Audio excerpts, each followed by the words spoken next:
Un véritable récit d'aventure et une savoureuse histoire de cap et d'épée où l'auteur décrypte les failles, les ombres laissées dans la saga d'Alexandre Dumas pour une brillante réhabilitation de Lady de Winter. Pour le plus grand plaisir de ses lecteurs, Alexandre Dumas avait fait de Milady une femme diabolique, tentatrice, Satan faite femme. Le refrain est connu depuis le déluge et même un peu avant.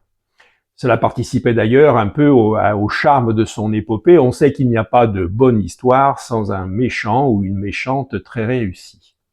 Aujourd'hui, si chacun peut se vanter de connaître par cœur l'histoire de d'Artagnan, 100 fois lu, vu, relu, revu, Adélaïde de Clermont-Tonnerre va tout de même nous apprendre à lire.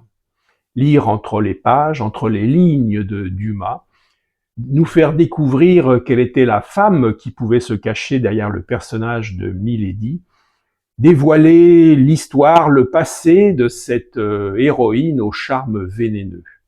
Mais là où l'auteur réussit vraiment un coup de maître, c'est qu'elle ne se contente pas de cet exercice de style, de ce procès en révision de Milady.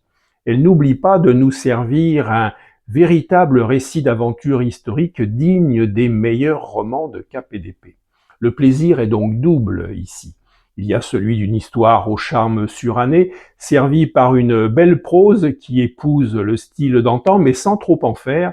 Cela reste suffisamment vif, frais, moderne pour plaire aux lecteurs d'aujourd'hui.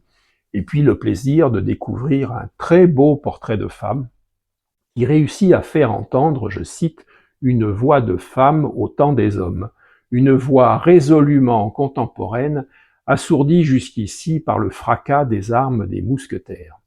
La suite de la chronique sur le blog.